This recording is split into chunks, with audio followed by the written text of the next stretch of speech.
This is the bonus section podcast episode number 2, your North Star and your compass. Are you the type of person that knows that you were meant for something greater in this lifetime and that somewhere inside of you there's a bigger version just trying to break through, but in spite of all your self-development attempts, you just can't seem to find the way up? Well then, hey, you're definitely in the right place. I'm Danny Griffin, the founder of the bonus section and the host of this podcast, and a person just like you trying to live my most fulfilling life possible. So to help you take immediate action to get moving really strategically in a better direction, we're going to take all the notes from each of these episodes here and post them over at freethinkingtools.com. That's freethinkingtools.com. Now, there'll only be a few episodes up there as we rotate them out, so make sure when you hear an episode, you go get it. All right, in this episode, I want to talk to you about your North Star and your compass. And this is near and dear to my heart as a coach.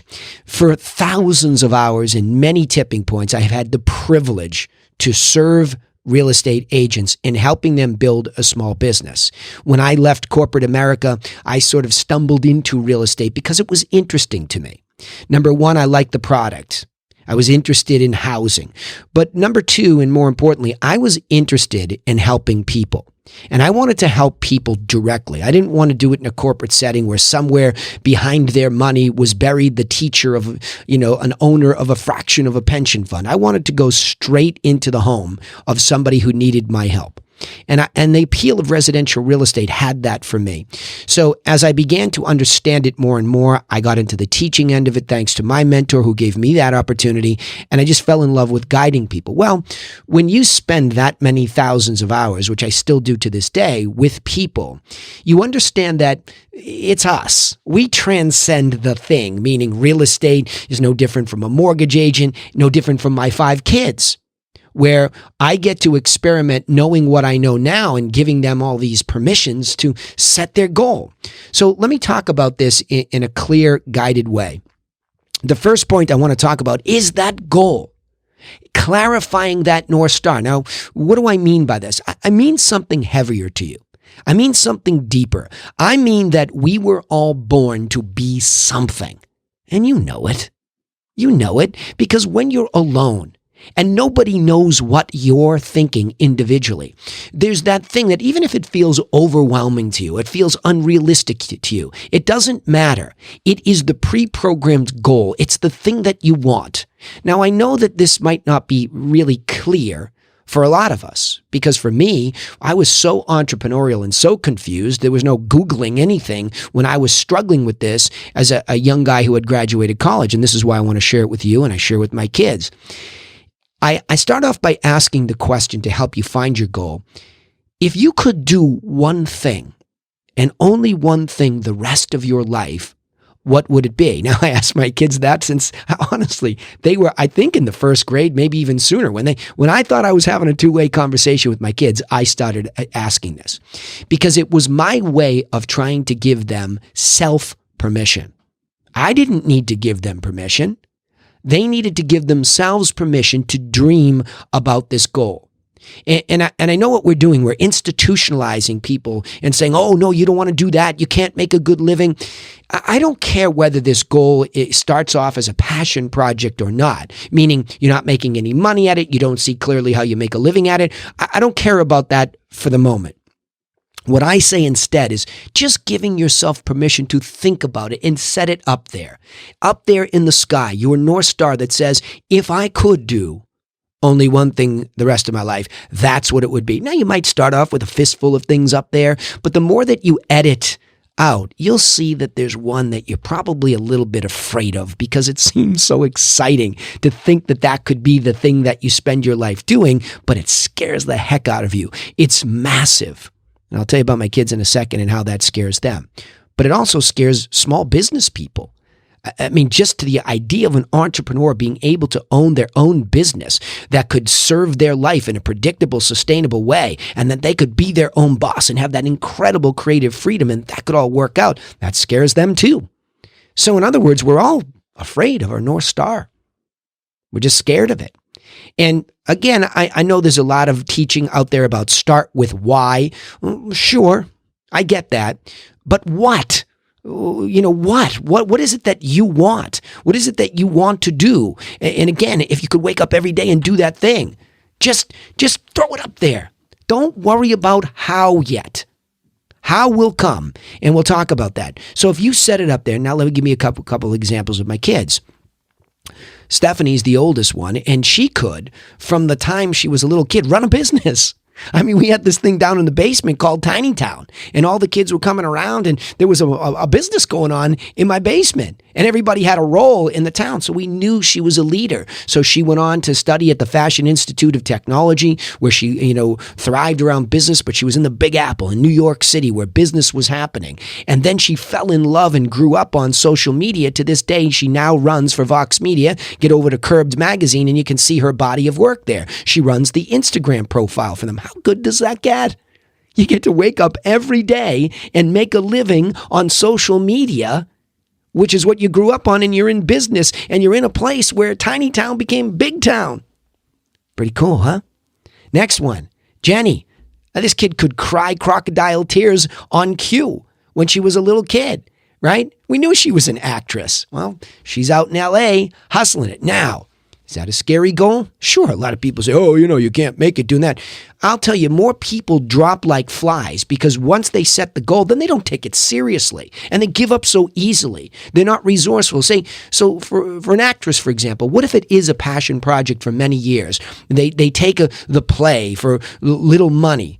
Well, go get a waitressing job. Jenny's been waitressing since she was 12. She just got employed at waiting tables, making some cash, putting food on the table, hustling so that you can keep moving towards it. What's the hurry? Would you rather break into jail and do something that makes you miserable? No. So there she is. Now the third one, boy, everybody told her, you need to be, right? They're all setting her North Star for her. You should be this. It's safe. Not from me. I'll say, oh, heck no. That ain't happening on my watch. You like what? Photography? You love what life looks like through that lens? You can tell the story? You can change people's lives? You pick up that camera and you get going. And so she has just been accepted to several schools for photography, waiting on her favorite to go down to the Big Apple if she can follow in her sister's footsteps and be around all this, just amazing storytelling opportunity. I'm all in on that. She's all in. There's no plan B. It's just that. Go get that thing. Same thing. She's a waitress. I taught all the girls to be waitresses, and I wish the two boys at the end they could have held the job as a busboy, but that's not their gig. Now the boys, one guy is absolutely in pursuit of hockey. Now people say, to him, D1, you think you're going to go Division I hockey? And they laugh at him, and the kid just keeps going. And you know what? It's about who he becomes pursuing that goal. What if he ends up making his life in hockey? What if he becomes the greatest coach? What if he does make it? But everybody trying to beat on him to steal his North Star. It's his. Who are we to question somebody else's North Star? And his brother, a 4.1 student at the moment, breaking the scale after, leading the investment club, or one top three. First time he's ever, done any kind of investing, falling in love with it, starting a company, a junior achievement. Look, we're all different. You see, those are just my kids, and I can talk to it about them because they have this whole roadmap in front of them, and I want to share with you what I share with them, which I wish everybody had the courage enough to encourage people to do. We can't wait to tear down everybody's North Star instead of saying, awesome. So the next point in that is, once it's clear, give yourself permission to pursue it. Like I said to Stephanie, as much as she loves corporate America, she loves beauty even more. She loves health even more. So I said, she started her own Instagram to pursue those things as a passion project. Now we're beginning to say, how do you make it your side hustle, your second business, your entrepreneurial thing? So someday if you get married and you're blessed enough to have children and you can't commit full time to corporate America anymore, what about doing something on yourself? Get going. Get going. So take what you're already enjoying doing, go into a little bit more of a niche, start really just giving away information about health and beauty, and the rest will follow. But that's permission, and it has to come for yourself. Yes, I can cheerlead you all on to set your North Star and beg you to give yourself permission, but you have to do this. And this is available to everybody. There is nobody in your head that can stop you but you. Just thinking fresh off of a couple of one-on-one coaching opportunities that I had this week where people came to me and, all my real estate guys and gals know me for going right after the head stuff with them because I can teach them the real estate stuff relatively easily at this point, as long as we stay on the bleeding edge. But it's them. It's the operator. What are they telling themselves? A lot of this stuff is made up. It's mind gremlin stuff. I can't do it. Why not? Why not? Why can you go and lock yourself down on something you don't want to do, but you can't do something you do? Think about that for a minute. How miserable you are doing this thing that you don't want to do. But yet, if you gave yourself permission to pursue your goal, here's the next point. The compass reveals itself. The how-to. I know you're leaning in, right? The how to get that thing once I give myself permission is what? Your own resourcefulness. Now, a very key body of work that I'll talk about over and over in this podcast was done, well, certainly Napoleon Hill, but then Maxwell Maltz when he starts to talk about this guided missile theory and all this interesting stuff, and I'll cover it in this podcast. But resourcefulness is your number one resource. I hear Tony Robbins say that all the time, and it's true. It's true because we don't understand the power of the subconscious mind to edit out all the noise from social media these days to other people's negative opinions. We have a tremendous ability to edit that out if you would only allow the subconscious to do it. Well, how do you do that? When that goal is so clear and you're giving yourself permission to at least think about it every day, now your focus is there, and the resourcefulness on how to makes you do what? You spend a little extra time on Google instead of playing some goofy game that takes you nowhere towards your goal. You stop and you Google, how would I do this? And you find other people who have been resourceful, who have found ways to do it, and you learn. You become a lifelong obsessed learner. Why obsessed? Because it's your thing. That's the one thing that you can get it. Now all of a sudden you're using these modern day resources instead of drowning yourself in distractions and procrastinations. You're actually seeing it as resourceful. I drive my kids crazy. Google that.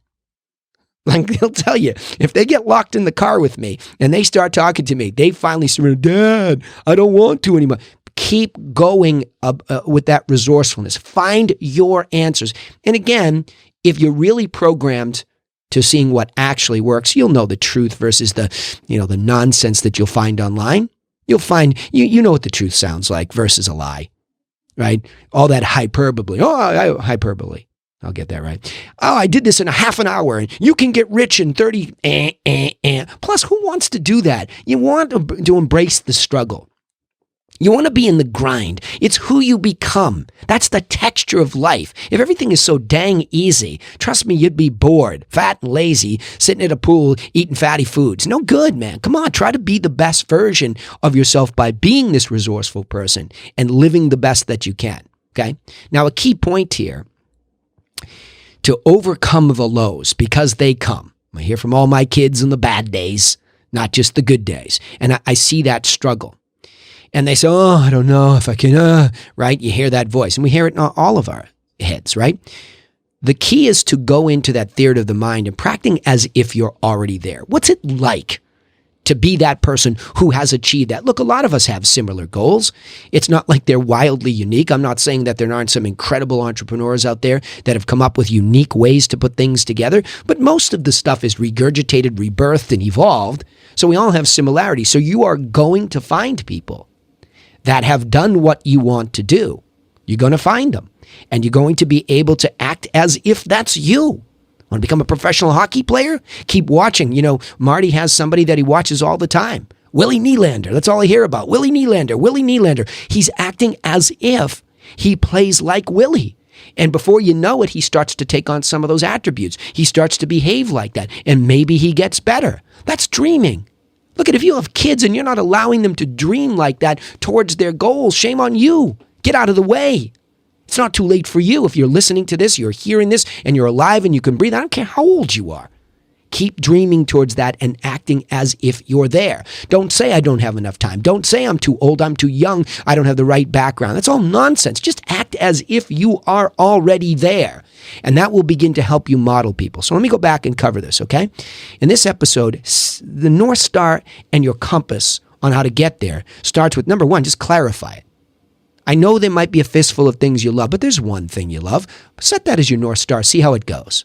Even if it changes later on, and yeah, I sort of kidded myself, that wasn't it, it's this. It'll help you. But have that out there. You see how I'm kind of looking out there? I don't even know if that's north where I'm sitting in the office here today, but out there, set it. And then give yourself permission to pursue it. You don't need your parents to give you permission. You don't need your friends. You don't need social media. You don't need anybody to give you permission to pursue your own North Star. Give it to yourself, okay? That's the freedom. That's the freedom to think. That's the gift we all have. Use it. Next, how-to comes, that's your compass. Your how-to compass comes from being resourceful. And we live in the greatest time in life right now because you can dream into that little white search box and find people who have pursued a similar dream and perhaps even succeeded at it. And you can begin to model them through this last point by practicing as if you're already there with them. Cool, huh? All right, so let me summarize this. Too many people have a dream for themselves that they never clarify in a written statement. By the way, important to write it down too. That would easily serve as a guiding light throughout their entire life if they would simply clarify it and give themselves permission to pursue it. Once fixed in their minds, they could begin to tap into their own resourcefulness, their own, by acting as if they had already achieved its successful fulfillment. All right? Remember, you can take immediate action to get moving in a better direction for your life and your goals because we take all the notes from each episode and we post them over at freethinkingtools.com. Freethinkingtools.com. Again, we'll rotate them. We're not going to leave a big long list there, so try to keep up with us and you can pick up at any time and this will make sense, right? Also, don't forget to subscribe to this podcast so that you don't miss out on any insights each time we upload an episode. We also post all of our episodes on our social media channels, so go looking for the bonus section and turn on those reminders and you'll know when we're playing the game with you, okay? We'd also appreciate it if you would share our content with other people that are feeling this way, just like you, so that they get the help that they need and you can join me on my mission to be people for others. Very important mission in my life, right? Hey, thanks for listening. And remember, nobody's coming for you. So go get to work on yourself and your own dreams. See you in the next episode.